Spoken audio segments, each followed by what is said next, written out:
everybody? This is your boy John, and with me is Matt, as always, with the Geeks from the Multiverse podcast. What's up, everybody? So, we wanted to say this real quick. You know, we took a, kind of that break in between, but you know what? It kind of helped us a little bit, I don't even know how to put it, Matt. Like reorganize our thoughts a little bit, maybe like took a little bit of a break from everything, and kind of regathered, our mojo, I guess you want to call it, like Austin Powers, you know what I mean? Yeah, chill out and relax kind of thing. Yeah, what are you trying to say, Matt? Are you trying to say like your TikTok that you've been doing? Oh, yeah, a little TikTok segment that we started, No. It's fun. No, hold on a minute. You started this, not me. You started this one, not me. But if you want to check it out on TikTok, it's Matt's Salty Tips. Okay, not the other way of saying it, but it's tips. Okay, so yeah. Okay, but anyways, so we got a brand new episode, of course.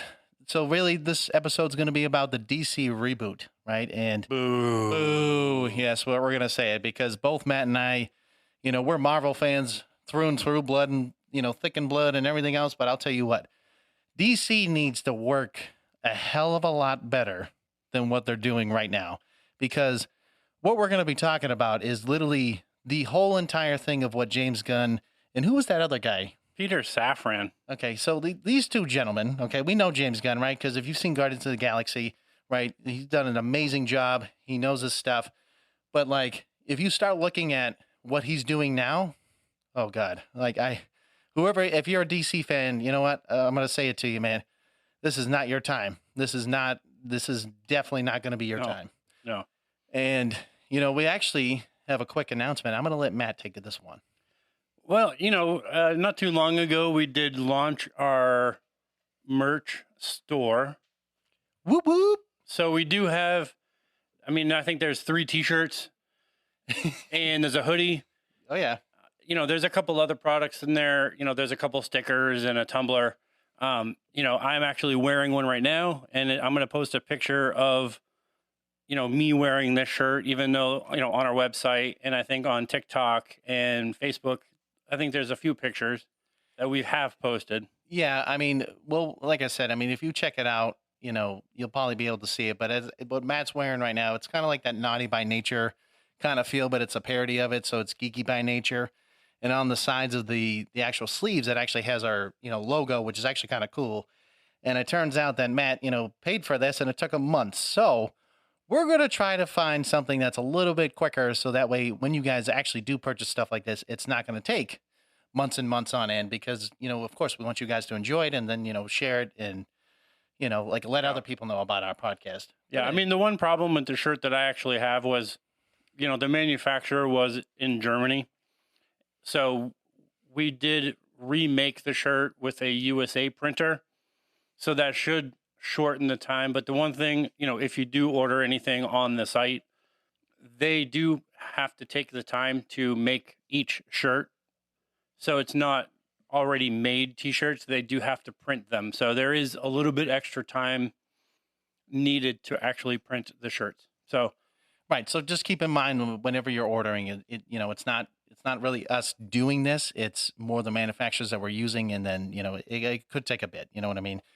But, Matt, we haven't done this in a bit, so in our first couple episodes, we started doing basically icebreakers. We kind of like broke, some of the things, and we, used some jokes or did some kind of like, facts or whatever, right? Just, or little like news bits. But, yeah. We were like, well, let's bring it back, man. Cause this is our, 22nd now. We're past the 20, episode mark. So, that's, for us, that's amazing. That's an accomplishment and a half. So, and we meant to do this, I think, this little bit more than we have thus far. But, we're bringing it back because I think some of these are pretty funny.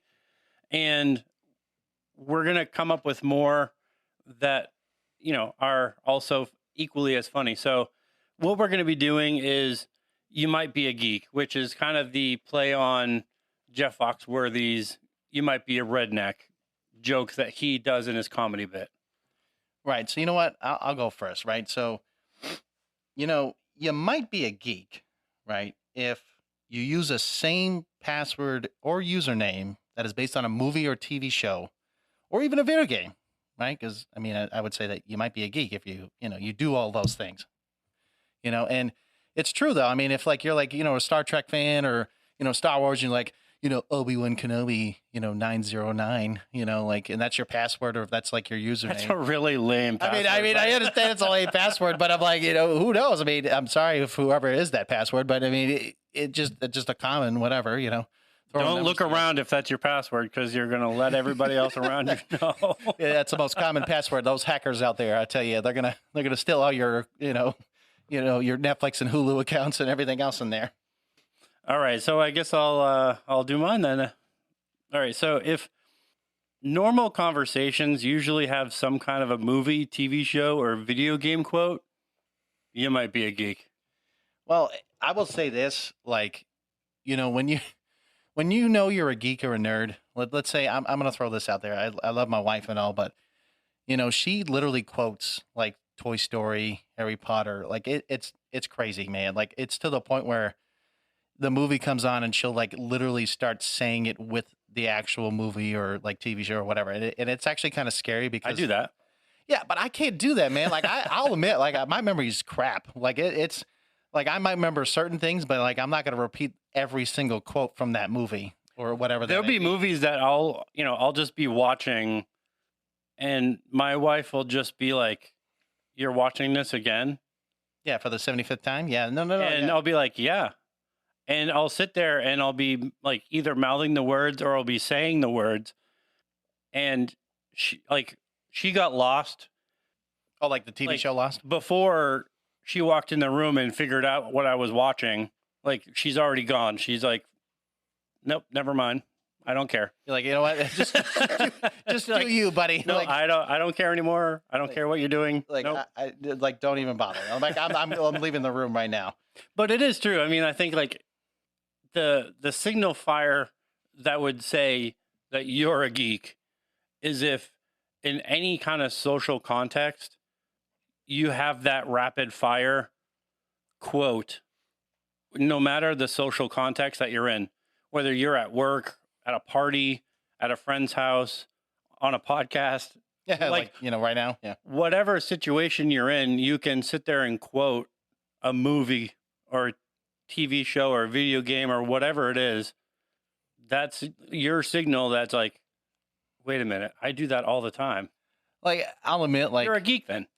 So I'll admit, like, even Marvel quotes, like, there's very few that I can like distinguishedly remember, but like I could probably do that more than the DC side of the house. Like, since we are, talking about that right now, it's pretty sad when, especially the newer movies that are coming out, it doesn't seem like it's the same vibe. It's not the same kind of like story driven like Marvel has been doing, you know what I mean? And so, it's pretty sad in my opinion that when you start getting these reboots and all these things, I mean, I couldn't tell you how many times they've redone Batman, Superman, and some of them are great and some of them, yeah, like I don't know what to say, but it's sad, and you start throwing out like different characters like they've been doing, like Flash and now going to be Blue Beetle, that newer one coming out, but it's sad that you start getting these characters like if the comics, that's great,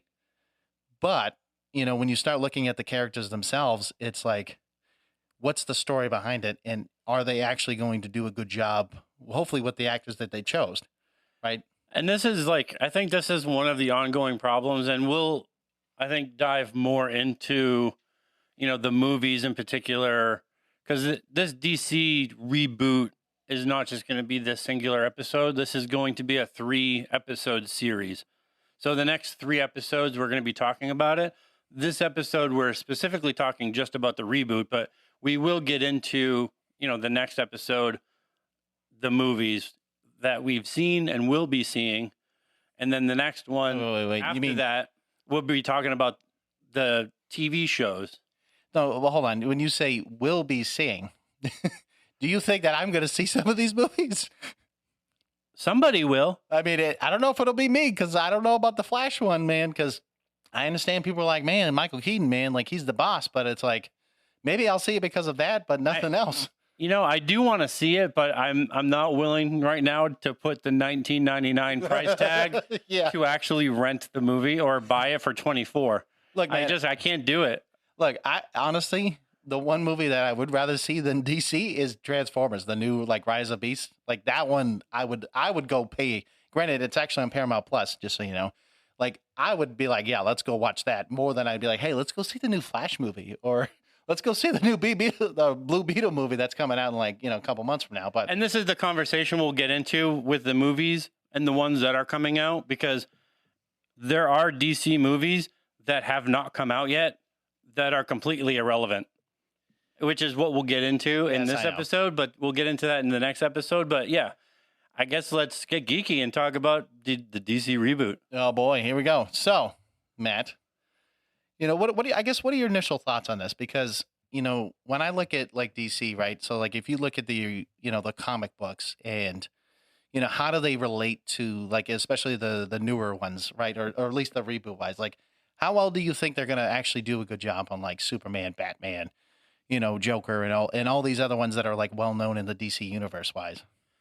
I don't think it's going to do well at all. But before we get there, for some people that don't know,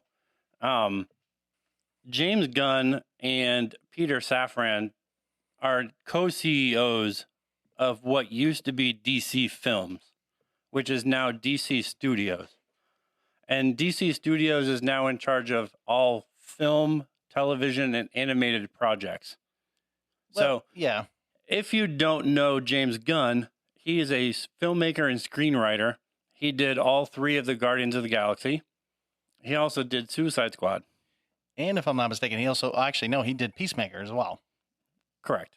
So he's well known in the Marvel and now in DC. But what about the other guy? Because I don't really know a whole lot about him. Peter Safran is a film producer and manager. So he was a producer for a lot of Warner Brother movies. Specifically like Conjuring series, Annabelle, The Nun. He was a producer for a lot of those films. Oh, so like horror films, basically. Well, I mean, it's thrilling and yeah. And for some of the DC movies, he actually did Shazam 1 and 2. Okay. Aquaman 1 and 2, because there is a second one still coming out. Yeah.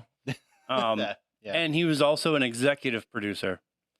I mean, so if I'm basing it off of those 2 films, like the Shazam and Aquaman, so like the first, I would say the 2 Shazam movies, I mean, I've seen them both. They're not bad, overall. I think they did a good job, but like, Aquaman, for the character that, Jason Momoa portrayed, like he did a good job in that movie, but I don't know about the second one, man, because I know, what I've noticed actually with DC more and more, I mean, granted, Marvel's kind of, almost with the actors wise, they're kind of leading in that same direction. It seems like a lot of the characters or the people that they choose to play these characters, either they're getting arrested for, domestic violence or something like that. And now they have to change. Like, so again, like the Flash, right? Like I don't know. I know he got arrested or he's under some charges or something, but like they have to now think about their, again, do another reboot on the Flash again. Because of what this guy did. I don't remember exactly what he did, but like I don't know. But as far as like those 2 guys, like from what I was reading, I guess Gunn is more focused on overseeing creative aspects of the DC projects, and then Safran will be focused on and oversee production aspects. So that's kind of their roles as far as like co-CEOs. So James Gunn's more of the creative. He'll probably be more in charge of screenwriting, coming up with the ideas of what the direction they want to go in. And then Safran will be in charge of like producing and getting the stuff out. It kind of reminds me of you, Matt. Like you kind of do both of those things. Like you're kind of a mixture of both in that sense. Like if I'm taking a guess at this, like I can't say that I'm one of those 2, but I would say that you're both. Technically both. I do both. Yeah, I mean, I'll chime in here and there, and he's like, "Yep, nope, denied, not happening." And I'm like, "All right, cool, whatever." So when these 2 guys came together, DC kind of was on this downward spiral Oh, you mean if like you it can already if has? you can call it a downward spiral. I mean, they were really just not. I mean, DC as a whole, maybe comics wise, they were really doing okay, but movies and television, like they just weren't melding. So when James Gunn and Peter Safran came in, their whole initial idea is we need to reboot this whole thing and start fresh. And that sounds great on paper. Yeah, and I mean, when you put it down on paper, like even our episodes, like it might sound great, but it doesn't mean it's gonna do well in like the overall production and Right. like the whole creative theory here. It sounds great on paper, but when you actually think about how they want to do it, and the whole idea of their reboot is everything outside of new projects. And that's not even like we're talking movies that haven't come out yet, like Aquaman. There's another Joker coming out. There's a whole bunch of different movies that are still set to come out. Those are no longer going to be part of the DC universe. They're actually going to be branded as something else. And they're currently branding every project that has ever come out as DC Elseworlds. You know, when they came up with that name, like why would you call it Elseworlds? Like why not call it like I don't know, multiverse or like a alternative timeline? I don't know, something different. Like why Elseworlds? Out of all names. I don't know. I mean, on one end, it gives you a way to call up those particular characters if you do ever want to call them up again, because it's not like you're just saying they no longer exist. Except like when you burn a character like Henry Cavill, like when when you burn him, he'll never come back as Superman, no matter how much you want to pay him. And as as an actor, no DC movie is going to pay him $1 billion. No, I mean, even in Marvel, I mean, like the most highest paid actor at the time was RDJ, like, Robert Downey Jr. Like he was the highest paid one there. And I mean, he was only making, I think he was close to like 100 million per movie, or like, depending on what it was at the time. But I mean, there's no way that, DC actors are going to get like you said, over 100, whatever. Like it's not possible. I mean, these movies would have to be like, again, like on Endgame status or higher to get even close to being making that. So, I mean, it does make it a way for you to call back those characters if you do want them, like maybe a Jason Momoa, or, I mean, Gal Gadot has already said she's not ever returning as Wonder Woman. Yeah. And she's already said it. I mean, and it's sad because she did an amazing job. Like she really portrayed that role really well. And just like Jason Momoa, like, even in his first movie, like, yeah, I mean, it was a little weird at first, but I mean, he still got into it. Like he's still like the character and it was still embodying him. But it's like, like I mentioned with the Flash, like I don't really see, him being him the entire time. Like I feel like my guess is they're probably going to reboot him just like they're going to redo everything else. And it's like, when they did the Justice League, right? And they introduced all these characters, that's great. You already know Superman, right? And you kind of know Batman a little bit, but then it was all of a sudden like, okay, we're going to bring in Cyborg. We're going to bring in, Flash. We're going to bring in Wonder Woman, Aquaman, all these others. And it's like, okay, cool. Like you've already established some characters, but why are you bringing in other characters that haven't been introduced yet and nobody knows unless you've read the comics? Right. So DC Elseworlds, and this isn't all the brands and all the characters that are going to be in this brand, because there's so many to mention that this would take probably 3-4 hours, and obviously we don't have that kind of time. But some of the brands that will exist, that already do exist within DC Elseworlds, the Man of Steel series, that was the Henry Cavill Superman, that's DC Elseworlds. Aquaman, Wonder Woman, Black Adam, Shazam, The Dark Knight. Those are all DC Elseworlds. Batman with Ben Affleck, Joker, all the CW TV shows. Which is sad. the HBO Max TV shows, so like Titans and Doom Patrol, DC Elseworlds. I'm assuming Peacemaker too. Peacemaker is different, I think, because that was actually James Gunn created the show. So I think he might still have a place from what I was reading, but technically, yes. I mean, because if you think about it, I mean, that would fall into that category if we're talking about that. Technically, yes, but most of the animated movies, some of the shows are unknown how they play in the new DCU. Some may be rebranded, some may not be. Like you may not see Peacemaker, but you may see the character of Peacemaker in something else. Yeah, and so it kind of reminds me of like, when you look at Marvel, when Chris Evans technically started out as the Human Torch, right, in like the Marvel side, and then all of a sudden he switched over, to Captain America, right? So it's kind of that same concept, but it's for Marvel wise, like being they didn't own the rights to Fantastic Four at that time, so whatever, it's not a big deal, so they can get rid of it and it doesn't matter.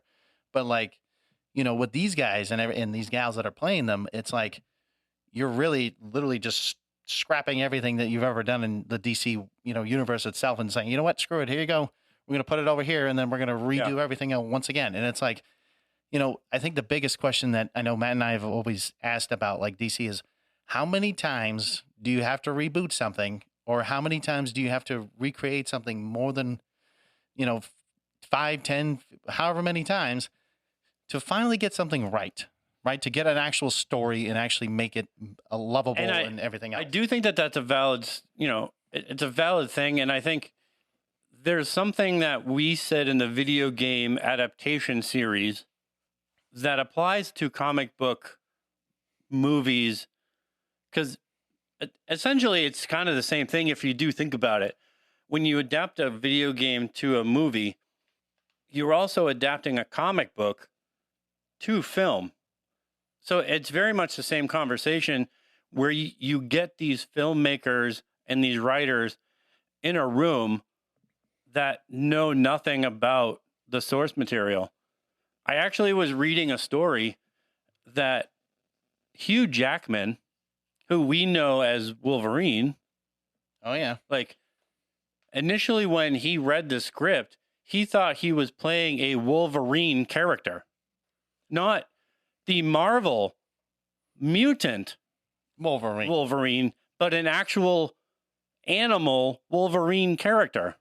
Well, I mean, look at Christian Bale. Until he was told, no, this is a comic book character. No. Okay. what I'm saying is Christian Bale didn't even know what he was talking about either when he was reading his character at the time when he was in Thor Ragnarok. Not Thor Ragnarok. Sorry. Why am I drawing a blank here? Dark Knight? No, not Dark Knight. I'm talking about the newest Thor. Oh, Love and Thunder. My bad. So like, he didn't even know what he was playing either. Like Gore, the God Butcher. Like he had no and this idea, is the core problem. Is what I'm saying is, you have these people who are producing, directing, writing these films, creating these films, who know nothing about the source material. And I'm going to talk more specifically on Man of Steel because this one really grinds my gears. Not to get all Peter Griffin on you. Oh, Peter Griffin. But this movie really grinds my gears because as much as I do love Henry Cavill, not in that way, but... Whoa, Matt. As much as I do, like, I like how he looked as Superman, the portrayal of Superman, and Man of Steel, and Batman versus Superman, completely wrong. I guess go ahead and elaborate that, because I'm. Are you talking about like how dark he was? Or are we talking like how dark he was? Like just just wanton destruction. Like no, there. If you watch Man of Steel, there is no point in that movie when you're watching it where he has any like thought of like human lives are being lost right here when he's fighting Zod. Right. And I mean, if you look at, comic books and everything else, it's like night and day, right? Because you're looking at Superman as this like genuine, superhero. He understands that, yes, he is an alien from outer space, and he does care for life around him and everything else. And he understands that his power, in the wrong hands can be used, for evil purposes and everything else. But you're right. I mean, having that dark side to him, and it's only facing, he was completely opposite of that in Man of Steel. Right. And in the very beginning, when his father died, instead of like becoming who he was, he disappeared. If you remember the movie. Oh yeah, no. He completely disappears. Yeah, and it's just like it's sad that, this is when both Matt and I agree on this. It's like the directors will say, okay, we'll take certain parts of a story and we'll make it like that, and then we'll just like make everything else up. And it's like, well, what is the point of doing that when you actually have source material to go off of? Yeah. And then they kind of explain it away with, well, this was really him, learning, who he was becoming. So he was becoming a mass murderer? Like, is this really like how Superman becomes Superman? I mean, you look at, Batman, especially, Christian Bale's Batman in The Dark Knight, he constantly, even Ben Affleck's Batman, even though he was really damaged in the beginning, but he eventually got to that point where killing was not an option. And Christian Bale's Batman repeated it over and over and over again, where he was not going to use guns to subdue his enemies. Like he said it over and over and over again. Well, I mean, this is for you comic book nerds out there. I mean, technically in the very beginnings of Batman, yes, he used an actual like pistols that actually like go against enemies and everything else. And then they scrapped that idea because they're like, wait a minute, this isn't really what we're trying to portray him as. Like, yes, he's a dark character, but there's no reason to be like that dark. Like he can be dark on his own without having to use, simple weapons in that case. Like he can be a weapon of his own. And I think that was the whole point with Batman. It's like, even though he's human, like some of the best villains were like, you know what? One of the hardest, superheroes to go against is honestly Batman, because he knows every move. He knows what he should be doing, like already 15 steps ahead. And you don't, like, he already has plans. I mean, here, like even in the comic books and even in some of the animated series, like he already had, plans for like how to take down all the superheroes. Like he even said like, hey, I have a backup plan. If Superman goes, insane, right? Like he already had that plan of like, yep, I know how to, subdue him, and I know how to like, take him down if needed, right? But he was only doing it to protect basically humanity, right? But you're right though. I mean, like in a lot of these movies, they're like, yeah, we're gonna make him dark. Yeah, they pick and choose what they want, and then they kind of, well, we should do it this way so it's a little edgier. And that's why you have so many of these interpretations, because when the movie comes out, real fans of Superman, real fans of Batman look at these characters and they go, what is this garbage? Like this isn't the Superman that I've grown up to love. Like this isn't the Batman that I know. Even though, Christian Bale did a great job as Batman, I think Ben Affleck could have done a great job had he been given a good movie to do. Right. And I mean, technically, like I said, like when it comes to like the Batman like series, I mean, granted, yes, we can all say that Michael Keaton was definitely one of the greatest Batmans to play him. But like, if we're talking about a darker, edgier version of Batman, I understand like people say, oh, well, Christian Bale's like, voice that he does is kind of like, whatever. I mean, it's not wrong, but I mean, but the thing is though, is like, he does portray him as like, that's what he should be. Like even in the beginning of Batman Begins, like he trains to be the ultimate, like I wouldn't say assassin, but like literally it brought realism to like the Batman world. It wasn't Batman and Robin, where like everything Clooney, became like over the top fantastical. It brought realism, especially like when, Bane showed up and those, characters, like it was real. It wasn't like I would say comic booky. Like it wasn't straight off a comic book. It was, if you were seeing these characters come off the street. Right. In like current modern day times, like that was the whole, point of it. Like even with like Heath Ledger being, the Joker, like I mean, till this day, like I consider him, besides the voice, okay, like to me, he was a great Joker. Like to me, and I understand that most people may not agree, but he portrayed him so well. And I understand, like, you and I talked about like Jared Leto, like being like a little bit more crazier and insane with his role on Joker. But I think with Joker, it's also a really hard role to be, become him, right? Because Yeah. you have to get that laugh. You have to be literally almost insane to another degree. It's tough with Leto because with his Joker, it's tough to get past the looks. And instantly when they first, before the movie even came out, when they shared what he was going to look like, it was like, this isn't the joke. Come on, like you got to be kidding. Like this is like when they first showed the picture of Sonic. You know what I mean? Like they did that on purpose so that they could get that fan response. And that's almost what I was thinking they were doing with like sharing that photo, was like they were getting a fan response. Well, to see like if they like it, we'll keep it. If they hate it, then we'll change up the character. But they actually kept that look. Well, I'm also going to say this about, because I mean, granted, this was in Suicide Squad, right? Because the crappy part about this is that he technically had enough scenes to make his own movie. He did. And the problem was they didn't want to release it. They didn't want to do anything with it. So they just scrapped the whole thing, and they only kept him in those particular scenes. And I'm like, well, now you're just doing him a disservice, because like you've already recorded and, produced all this stuff. So why all of a sudden do you want to just be like, man, you did a great job, but everything we just did, we tossed it in the trash, and you have a nice day. And then of course Jared Leto was like, well, again, he's never playing Joker again, because he's like, no, I'm not doing this again, because why would you do that? And this is what we're talking about with DC, right? It's this idea that, they have these characters, they have all these things in place, they have all these ideas that they want to do.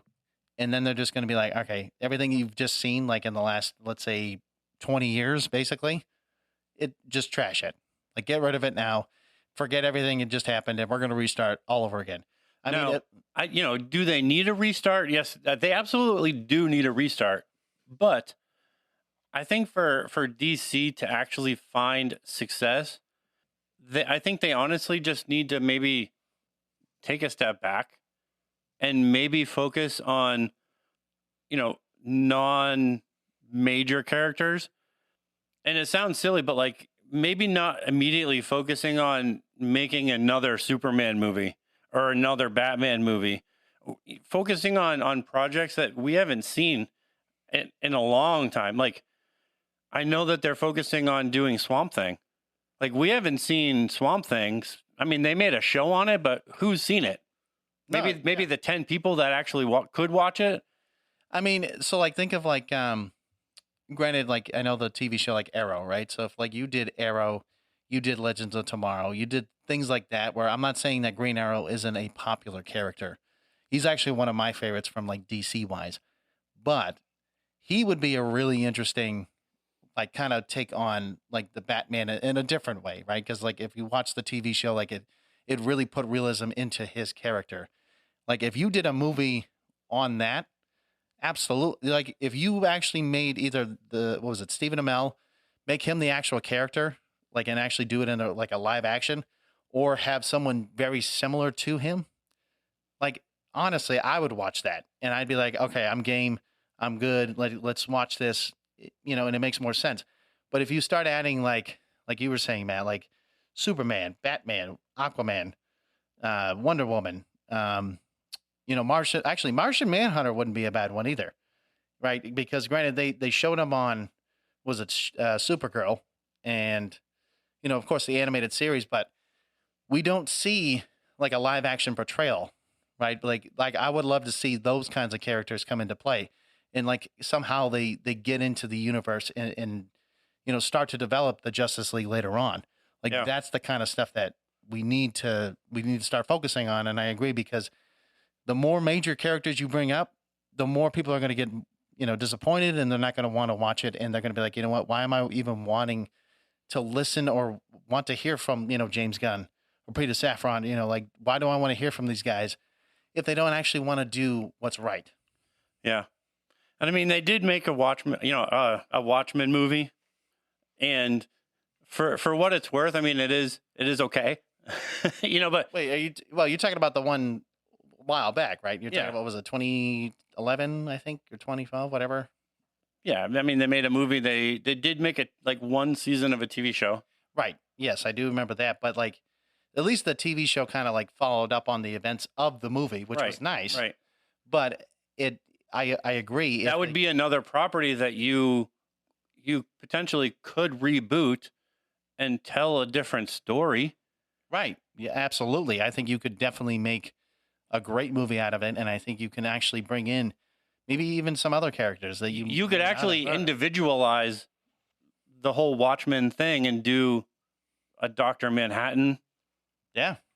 You can do, a whole bunch of, smaller movies without having to go. And this is what I'm saying. Like, you don't have to immediately go directly to Superman, which James Gunn, pretty much already is, even though, the very first project and you've already said the name, but the very first project, the very first character that's going to be the legitimate character in the DC reboot for DC is Blue Beetle.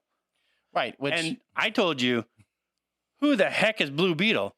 Right. So, like, if you look back at the comments, yeah, like, I can't remember his exact name, but like, yes, the original guy he was a doctor. He was kind of like Hank Pym in the Marvel Cinematic Universe, but like they're focusing on a guy. Was it was Rojas? I think it was the last name. I'm trying to remember, like, or no. Anyways, it doesn't matter. The point is like this kid. Basically, the person that's playing it is like this young kid who's probably like a teenager, really, and they're making him like this major star role in the Blue Beetle movie, and it's like I don't understand. Like, I mean, granted, like the comics, like they're basing it off of like some of the newer stuff, which is fine, kind of like what Marvel's doing now. But I don't think that putting Blue Beetle as the very first movie, to be the reboot, like I don't think that's the wisest decision you can make. No, and granted, like DC, like I've never followed the comic books, guilty as charged, whatever, say what you will. But like, I can't be the only one that's like, who cares about Blue Beetle? I mean, granted, when Marvel started really coming around with the Marvel movies, I only sort of knew who Iron Man was. I only sort of knew who Thor was. So I did come around. But a character like Blue Beetle, really? So I think the real thing is like you can't make this stuff up. I'm sorry, like you just can't make it up. I agree, but so really what they could do is kind of like the TV show Young Justice. You know what I'm talking about? So like, yeah, if you take some of those characters, right? So if you want to make it more modern, right, and make it right now, like for kids now or generations now, like start taking some of those characters and like start building it up, and then you could start introducing like some of the major players again, because like, I mean, granted, Marvel's kind of doing that same thing where they're doing the Young Avengers and they're kind of introducing some other characters, but it's like you could do the same thing. You could literally bring in the next generation of superheroes, which is nice, but you need to do it in a way that's actually going to make sense, that you can introduce other characters without having to manipulate anything, tell a different story. But it's like, there's no reason why, DC, in my personal opinion, has no excuses. Like they've had too many chances. They've ruined a lot of them. And I think at the end of the day, like I agree with you, Matt, they need to do a reboot, but they need to be smart about it.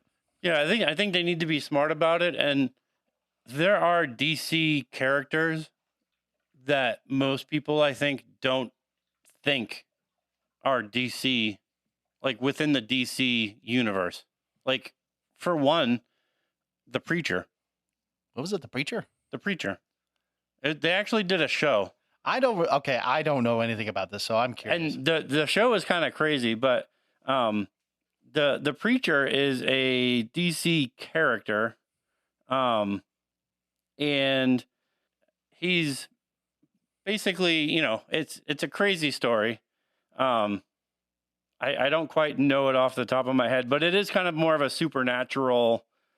Would it be like similar to Constantine, or a little maybe not less, probably like less dark than what Constantine really was? It's very similar to that. I mean, it's obviously he's the main character is a preacher. From what I remember from the show, he's basically kind of this like he's chain smoking, drinking Southern preacher. He kind of like just becomes infused with this like this power. But it's like holy being. I don't know. Like it's what I believe. He thinks it's from God. Okay. But I guess it's like from what I remember from, it's actually like the being is like half angel, half demon. Huh. It's kind of a combination of both. So it gives him the ability to control others, and a slew of other things. But it's an interesting show, and the show gets kind of crazy towards the end. But he's a DC character. And if you develop it the right way, it's a story that hasn't been told in film. I mean, I can think of another one. This is a totally random one, but Booster Gold. Like, he's basically from what I can remember from the animated show and like comics. So it's, Booster Gold is this future, character basically that comes back from the past, but he has all these like gizmos and gadgets and stuff, and basically becomes his own like self-made superhero kind of a thing. Yeah. And he turns out to be this like pompous jerk, and in the beginning, but he like learns from like other superheroes that, hey, I don't need to be that way. Now, I mean, granted, I understand that maybe it's not like the greatest start to a reboot, but I mean, like characters like Preacher, like Booster Gold, I don't know, Elastic Man, like random. I mean, like I'm thinking of random ones here, but like Polka Dot Man. Well, no, they already did that. They already did Polka Dot Man, and he's a villain technically, but He is, yeah. So the whole thing is though is like you can start creating the Sandman. No, they actually did a show. I mean, they did a Netflix show, but I mean, he would be an interesting enough character where if you developed it the right way, and you can cross that into, Lucifer Morningstar, which they actually did the show Lucifer. Right, which technically is a DC character. Which is a DC character. So, I mean, I'll tell you what, though. If they made Lucifer on the big screen, and actually if it was the same character, like the same actor who played, oh my God, man, I'd watch that in a heartbeat. Like, I would seriously go to the movie. I mean, that guy's seriously cool on the show, yeah. Honestly, but that's what I'm saying. Like, if you took characters like that, if you took Lucifer, you took, the Preacher, Booster Gold, Elastic Man, Polka Dot Man, I don't care what man. I mean, the point is you take all these characters, you make them new, you tell a different story. You don't focus on the main characters that are really DC, the Justice League. I mean, when we think of Justice League, it's like the main characters and all this stuff, which has already been portrayed on multiple occasions and in different, let's say the 90s, the, friggin' 2000s, whatever. I mean, like they've already made them, and it doesn't help when, like we've said, probably to really end on this point is you keep creating the same stuff with different people who portray these characters, and it doesn't change anything because we've seen the same story, we've seen the same things. If you're gonna do something, start new, start with new characters. Hopefully, get actors who aren't going to jail, and I think who are going to be doing that. But like we said in the video game adaptation, follow kind of what they were doing with The Last of Us. Get people who are actually loving the source material. And that's like, I think where you get gold is when you have writers and producers that actually 100% love the source material, you're going to have a movie that follows that. If you have writers and producers and all these people involved in doing a movie with Superman, they don't even know who Superman is, don't know his story, haven't even picked up a Superman comic, you're going to get Man of Steel. Well, and I feel like you also need to like include some of the comic book writers, right? Because like I feel like these are the guys who actually tell the story. They understand the character. They've been doing it for so long. I mean, granted, it's not the original comic book, creators of the that are telling the story like Stan Lee and whatnot. But if you can get even close to, more modern day, people that are doing like, hey, I'm doing the Superman comics, I'm doing the Batman comics, I'm doing all this, then get those people in there because either they picked up a comic book from like way back when and they understand and that's why they're telling these stories and maybe include them in these, these movies because at the end of the day, you're not doing any justice, man. I mean, No. you're rebooting it and you're creating basically crap. And they're already, I mean, we're kind of wrapping it up here, but I mean, James Gunn is already planning a Superman movie called Superman Legacy, which is supposed to be, kind of the early days of, Clark Kent becoming Superman. So basically like Smallville. Yeah. I mean, In a sense. it's in a sense, yes. So we already have that.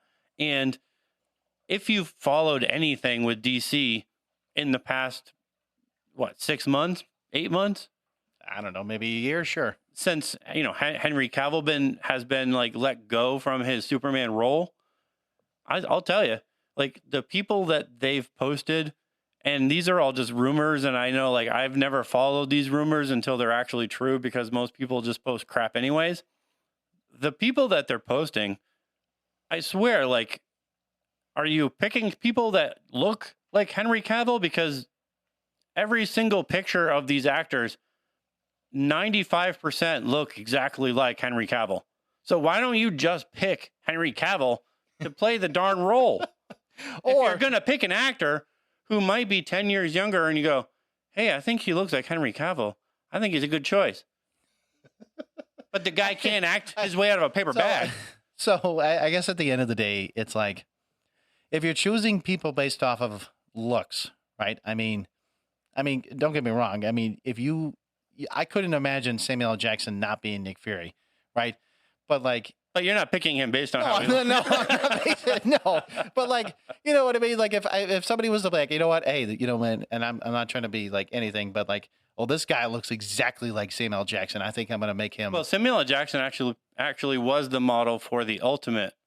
Yeah, for the Nick Fury, Fury. back in the day. But it's like, but again, I mean, they chose him, and guess what? It was worked out well. But like you're saying about Henry Cavill, and God forbid that they're gonna like once they choose a Batman again. Like, who are they gonna play? Are you gonna try to get Batfleck again? Are you trying to get all these randos are like, oh wait, you know what? We're gonna find a guy that looks exactly like Ben Affleck. Like it's like no. I'm actually on the boat of Jensen Ackles. Initially I was kind of skeptical on that one, but wait, are you talking about the guy that Supernatural? Supernatural. He was also in the latest episode of The Boys, which if you watch The Boys, watch it by yourself. Yeah, but watch it with your family. He was in that last episode, in the last series of The Boys, and seeing him kind of in that, superhero kind of role, I could actually, I mean, he's in that, 40, year old range. I think he has the facial structure for the cowl. Does he need to bulk up? Yeah. I mean, like most actors. Yeah. Yep. Could you hide some of the bulk with the Batman suit? Yeah, you could.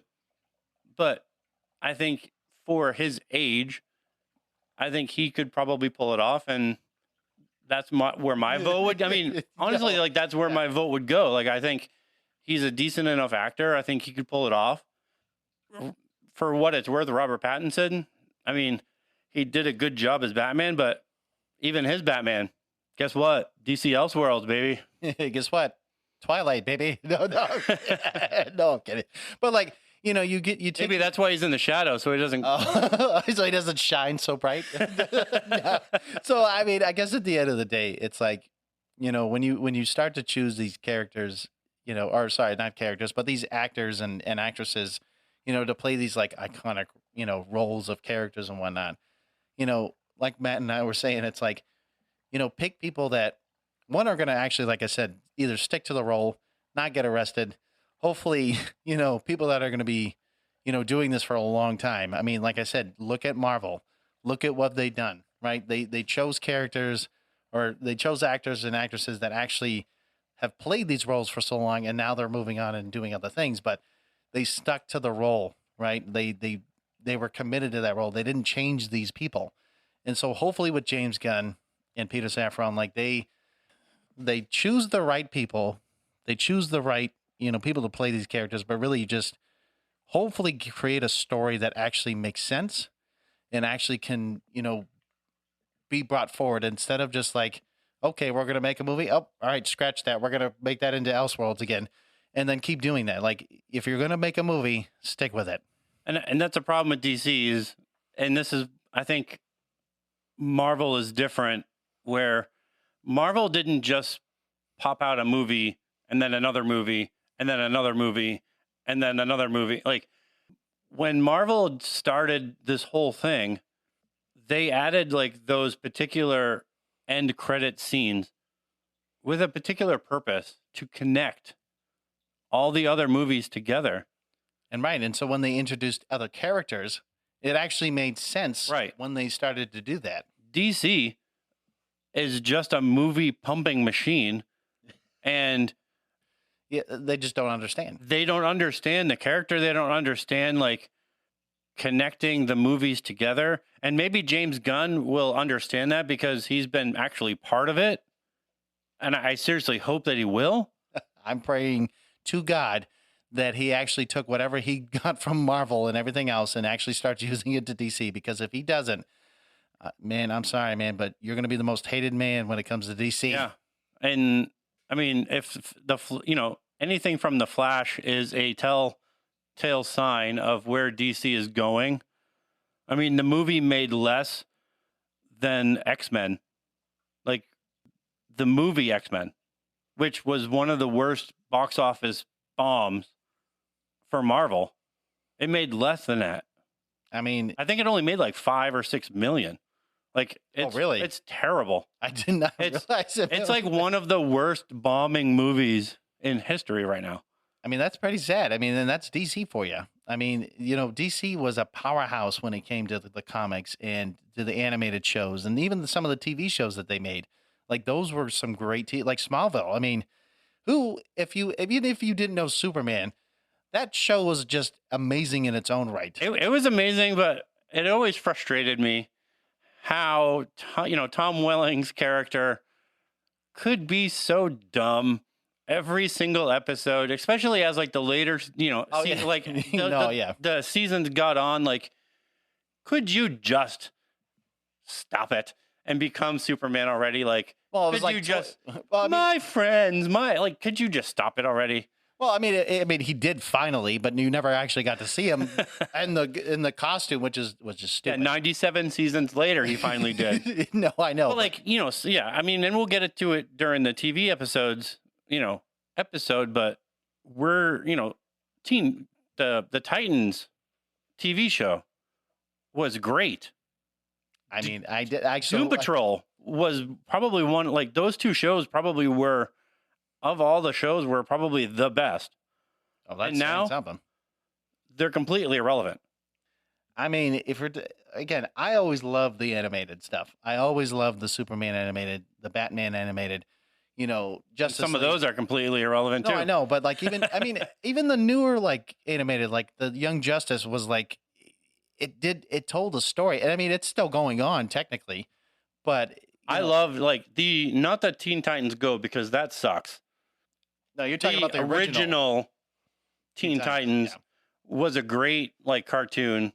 It wasn't really an animated. I mean, it is animated, but it was a cartoon. I mean, let's call it what it is. But Teen Titans Go needs to go.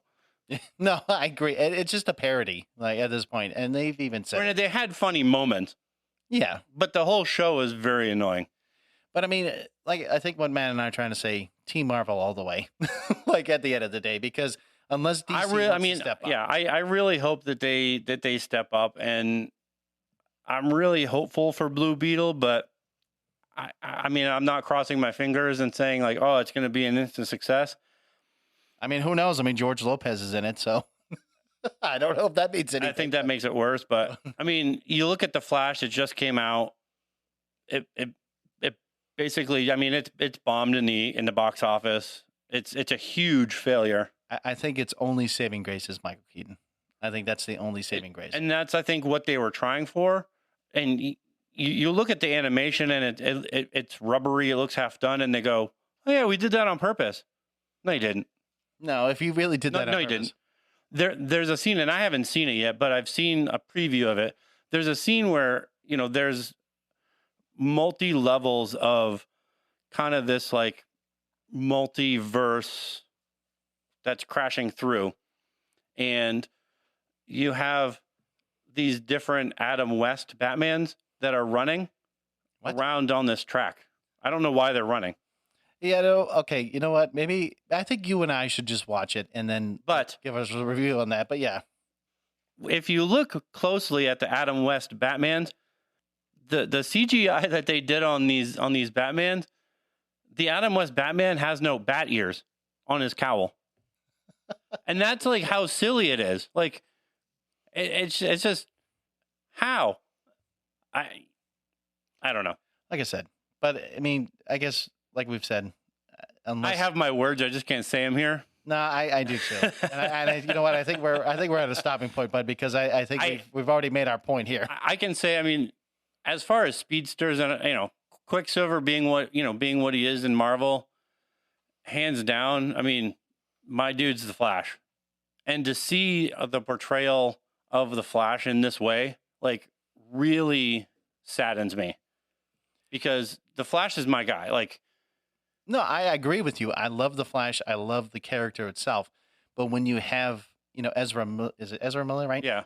When you have him, like I said, and just him betraying him, it's not doing him any justice. Like when we watched Grant Gustin play the Flash, that was the Flash. Like he embodied that. And that was what, honestly, and I'm going to, slightly say this, but it frustrates me because it's because like they get all these great TV shows like the CW. And I know, again, we're going to talk about the TV shows, but you have these great characters and these great actors that play them, and then you're not using them. And it's stupid because what is Marvel doing? What did they just do with Daredevil and Kingpin? They chose the same actors that played them in the Netflix series and then put them on the big screen. Why aren't you doing the same thing? Why don't you, James Gunn, if you're listening, maybe one day, maybe not, who knows? Maybe. Why aren't you doing that? There's so many things that you could be doing. You can take Stephen Amell. You could take Grant Gustin. You could take all these characters and put them into the movies, man. Yeah, I mean, they can say all day, like, oh, we listen to the fan. No, they don't. If you listen to the fans, you would have, Oscar-winning movies. Every time you made one of these, it would win awards. Not just for, awesome CGI or great writing, which I don't know if there's been a comic book movie that had great writing in it and gotten an award for it. But I mean, maybe Endgame. I don't know. I mean, you'd have to look that up. But you look at CGI and you look at some of those teams. Yeah, they've won awards because what they, the work that they put in is great. But sometimes you look at the storytelling, and again, I'll pick on Man of Steel all day. Why on earth would Superman give himself up to the American government? That would be like Captain America doing the same thing. Would that happen? No. Not a chance. Not a chance. But he did it. No, you're right. I mean, like I said. And he went to jail. He sat in a jail. Like he's not Superman. Like, really. Like at the end of the day, it's a sad day for DC fans, and I'm just gonna say it. That's why we're both Marvel fans, because maybe we should go on strike. Yeah, I mean, don't get me started on a writer's strike, man, because I'm actually surprised DC's even making movies with this writer's strike. Oh, they're not. Well, I mean, not now, but I mean, at the same time, it's just like I said, it's a sad day for anybody who even loves DC as itself. I mean, that's why, you got to go Team Marvel right now until, like we said, DC steps up the game and they can start making movies that are even worthy to watch. But on that note, Matt, for real, this time, okay? Yeah. I think we've gone long enough. All right, so guys, we appreciate you guys listening for especially our rants, since this is a longer episode than we intended. But again, We appreciate your support. We love doing this for you guys. But as always, stay geeky.